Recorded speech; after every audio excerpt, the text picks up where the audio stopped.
سورہ المؤمن پارہ نمبر 24 آیہ کریمہ نمبر 68 اور 69۔ نحمدہ ونصلی ونسلم علی رسولہ الکریم، اما بعد فاعوذ باللہ من الشیطان الرجیم، بسم اللہ الرحمن الرحیم۔ هو الذی یحیی ویمیت فاذا قضى امرا فانما یقول له کن فیکون۔ أَلَمْ تَرَ إِلَى الَّذِينَ يُجَادِلُونَ فِي آيَاتِ اللَّهِ أَنَّىٰ يُصْرَفُونَ۔ صدق اللہ العظیم۔ هو الذی، وہی ہے، یحیی، جو مارتا ہے، زندہ کرتا ہے، ویمیت، اور مارتا ہے۔ فَإِذَا، پس جب، قضا، فیصلہ فرماتا ہے، امرن، کسی کام کا، فَإِنَّمَا يَقُولُ، تو بے شک وہ کہہ فرماتا ہے، لہو، اس سے، کن، ہو جا، فَيَقُون، تو پس وہ ہو جاتا ہے۔ بے شک، سبحان اللہ۔ الم ترى، کیا نہیں دیکھا آپ نے، إِلَى الَّذِينَ، ان لوگوں کی طرف، یجادلون، جو جھگڑا کرتے ہیں، فی آیات اللہ، اللہ کی آیات میں، انا یصرفون، یہ کدھر پھیرے جا رہے ہیں۔ کفار مکہ کا عقائد کے باب میں جانے کائنات، جانے جانا صلی اللہ علیہ وسلم سے جو سب سے بڑا جھگڑا رہتا تھا وہ تھا حشر اور نشر کا۔ کیونکہ نبی کریم صلی اللہ علیہ وسلم شرک پر، نافرمانیوں پر، انبیاء کی عداوت اور دشمنی پر، میرے آقا انہیں آخرت کے عذاب سے ڈراتے ہیں۔ اصلاح کے دو ہی طریقے ہوتے ہیں، بشیر اور نذیر۔ یا بشارت کے ذریعے اصلاح کی جائے، اور جہاں دیکھو کہ بشارت کام نہیں کر رہی ہے وہاں پھر نذارت، یعنی وہاں ڈرانا ہوتا ہے۔ سرکار دو عالم صلی اللہ علیہ وسلم نے پہلے پہل مکہ والوں کو بشارتیں دی، مجھے اللہ کا رسول مان لو، اللہ کو ایک مان لو، اللہ تمہارے لیے رزق میں فراوانی کرے گا، دنیا کی نعمتیں عطا کرے گا، تو میں دنیا میں سرخرو کرے گا، عزتیں بخشے گا، رہتی دنیا تک تمہارا نام چلے گا، اور آخرت میں تمہیں جنت اور اس کے تمام تر لذائذ سے محظوظ کیا جائے گا۔ ان باتوں پر ان پر کوئی اثر نہیں ہوا۔ اب اس کے بدلے میں سرکار دو عالم صلی اللہ علیہ وسلم نے اہل مکہ سے نذیرانہ کلام فرمایا کہ دیکھو، بت پرستی سے مارے جاؤ گے، شرک پرستی چھوڑ دو، میری مخالفت ترک کر دو، ورنہ اللہ تمہیں شدید عذاب دے گا۔ اب جب حضور علیہ السلام نے انہیں آخرت کے عذاب سے ڈرایا تو انہوں نے حشر اور نشر کا جھگڑا کھڑا کر دیا۔ کہنے لگے، دیکھیے جی، عقل قبول نہیں کرتی، عقل تسلیم نہیں کرتی، ایک بندہ مر گیا، مر کر مٹی میں مٹی ہو گیا، اس کا نام و نشان تک ختم ہو گیا، بھلا وہ دوبارہ کیسے اٹھایا جائے گا؟ جس کا نہ پوست رہا نہ ہڈی رہی، جس کا نہ ڈھانچہ رہا نہ نشان رہا، یہ کیسے ممکن ہے؟ اچھا، پھر تمسخرانہ انداز میں کہتے ہیں، ہم کسی قبر کو کھود کر دیکھ لیتے ہیں، کوئی ہے اندر؟ تو کوئی بھی نہیں ہے، مٹی کے سوا اندر ہے کیا؟ تو کس کو اٹھایا جائے گا؟ حشر و نشر کا جھگڑا سب سے بڑا جھگڑا کرتا تھا کفار کا میرے آقا کریم کی ذات سے۔ اب اللہ تعالی عز و جل نے اس کے جواب میں فرمایا، هو الذی یحیی و یمیت، وہی اللہ ہے جو زندہ کرتا ہے اور مارتا ہے۔ دو مرتبہ زندگی، دو مرتبہ موت۔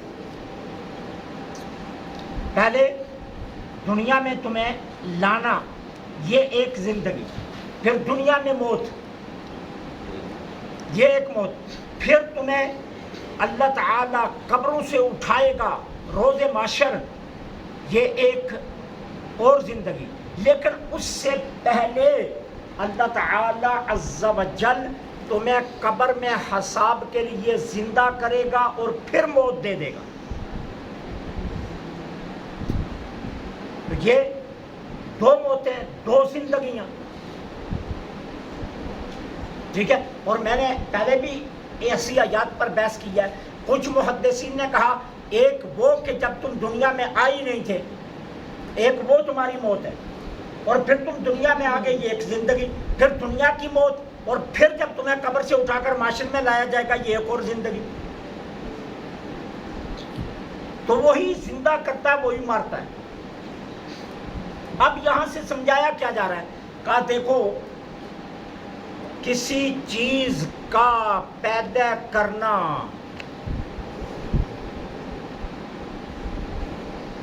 یہ اللہ کی ذات کے لیے کوئی مشکل نہیں ہے. بے شک بے شک. کسی بھی چیز کا پیدا کرنا اللہ کی ذات کے لیے کوئی مشکل نہیں ہے. اچھا اب تمہیں مشکلات کیوں لگ رہی ہے؟ تمہیں تو مشکل اس لیے لگ رہا نا، تم کہتے ہو مکان بنانا ہے، پہلے پیسے اکٹھے کرنے پڑیں گے، پھر اس کے لیے پلاٹ ہونا چاہیے، پھر اس کے لیے جو ہے نا وہ راج کی اور مزدوروں کی جو ہے نا وہ حاجت پڑے گی، پھر اس کے لیے مٹیریل چاہیے، ہمیں اینٹیں چاہیے، سریا چاہیے، ریت چاہیے، بجری چاہیے. اگر کوئی چیز بھی اس میں نہ ہوئی تو ہم مکان مکمل نہیں کر سکیں گے. اچھا اگر راستے میں پیسے ختم ہو گئے تو ہمارا ڈھانچہ کھڑا رہ جائے گا،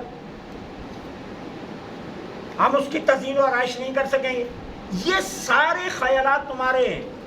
اللہ ان میں سے کسی چیز کا محتاج نہیں ہے.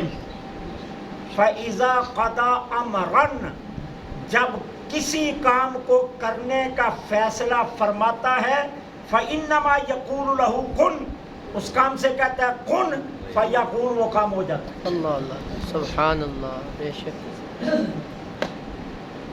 وہ صرف کن فرماتا ہے اور اسی وقت وہ کام ہو جاتا ہے. اچھا اب تم سوچتے ہوگے قبروں میں مٹی اکٹھی کرے گا، پھر اس کو چھانے گا، چھان کر اس کے اندر سے ہمارے ذرے نکالے گا، پھر ذروں کو جوڑے گا، یہ کتنا مشکل کام ہے. وہاں تو نہ ایلفی ملے گی نہ جمسا ملے گی، وہ کیسے ذروں کو اکٹھا کرے گا؟ کہا نہیں، میں اپنی قدرت کی کرسی پر بیٹھ کر میں نے تو صرف کن کہنا ہے، تم سبھی قبروں سے بھاگتے آؤ گے. میں تو کرسی قدرت پر بیٹھ کر میں نے تو صرف کن فرمانا ہے، تم سبھی اپنی قبروں سے بھاگتے آؤ گے.